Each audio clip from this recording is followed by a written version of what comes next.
Competition in the Beauty Industry by Yaslin Mora Verdin. Who am I? Hello, my name is Yaslin Mora and I am a senior at Port of Los Angeles High School. Today I will be talking to you about the beauty industry. As I grew up, I would always watch my mom and sister get ready and try new beauty products from different brands.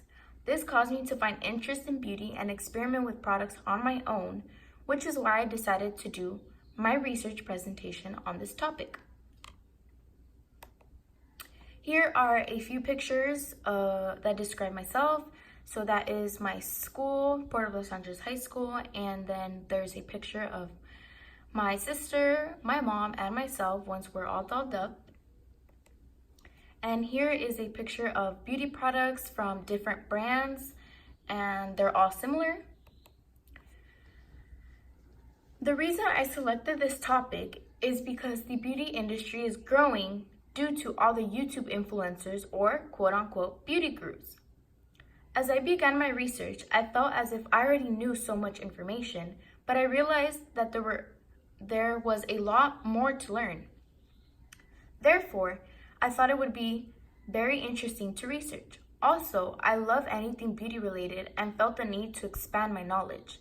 This topic was meant for me. The beauty industry was a very broad topic with different branches of research from within. I believe this topic would be good to talk about since many don't see the process of it being created and how much it has affected our society. As I went on with the research, I was honestly unsure of what I wanted to focus on because it was such a broad topic. The competition between companies has caused a mass production of makeup products that create numerous amounts of unnecessary waste by always trying to one-up another company. When coming up with my thesis, I wanted to focus on how companies were competing to create new products and how production was increasing rapidly due to all the new ideas of consumers. As I went on, I started to notice the different ways products were being created, how much of each product was created, and what company had the best items. So in an article, it said, consumers are increasingly overwhelmed by the sheer profusion of the beauty products available in department stores. So this means that there are so many products out that consumers don't know what to choose from and feel as if it's too much. This relates to competition in the beauty industry because so many brands have the same product. It just depends on whose is better and which one sells more. This supports my thesis because it gives the reader an idea on how full stores are of products and how there are so many brands competing with each other. So here's a picture of beauty products in stores. So in the top picture, there's a ton of different hair products and they're all really similar. They're just different brands. And in the bottom picture, it's a beauty store with many different beauty products such as makeup, hair care, skincare, body care, and again, so many different brands. In another article, I read that in 2011, all those countries generated 81% of global cosmetics sales and growth. According to the Euromonitor International's data, more than half of which, 54%, was attributed to BRIC. This shows that the beauty industry impacts many companies around the world. The production of products between brands makes up a good part of the economy. Without competition, there would be no economic growth. This supports my thesis because it gives statistics on how much the beauty industry affects other countries. Also, how even countries compete to have the best cosmetic growth. Here are the BRIC countries, and you can see which one has the most growth of cosmetics. So the BRIC countries are Russia, India, China, and Brazil.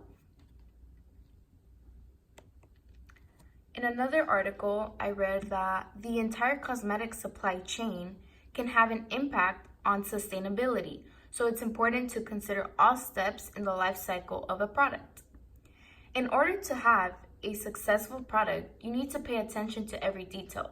Without perfection, the product fails. This is the reason why other companies create things better and compete to be the best. This also creates tons of unnecessary waste due to trial and error products. This supports my thesis because it gives people details on how much thought every company puts when a new product comes out. This causes companies to compete to have the best items.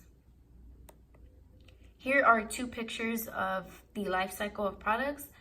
The mascara has all the steps that it went through to be made, and then the product life cycle is what a product needs to be put out on the market. In another article I read, you may spend more because organic ingredients are more costly. These products are made in similar batches, another thing that drives up costs. The way products are made affects the consumption and also the competition between certain brands. If a certain brand has better ingredients, then the product is going to do a lot better economically.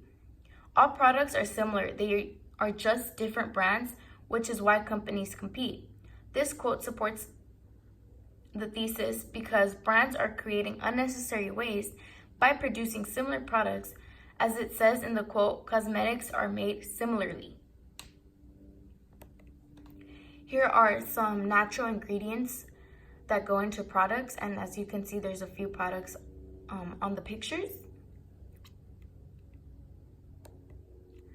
In another article I read, it says throughout the first decade of the 21st century, sales of cosmetic and toiletries grew steadily, reaching the level of 4.5% in the first half and 4.4% in the last half. Just like almost everything else, the beauty industry was affected by the 2009 recession, but already recovered in 2010. The need people have to continue purchasing products is what makes companies come up with new ideas to keep producing items. This is what causes unnecessary waste by there being so much out on the market and it not selling completely due to all the brands with similar items.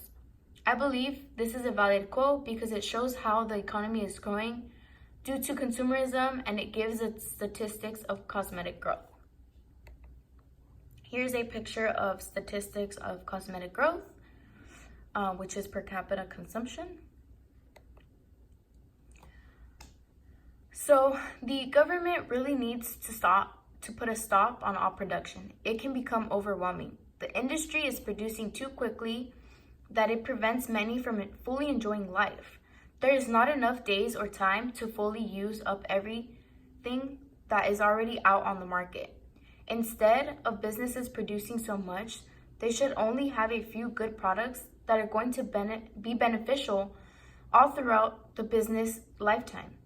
The audience or society should be more minimalist and put great thought into everything they purchase, if it's actually needed or not. This will help save money and prevent waste. Here's my works cited.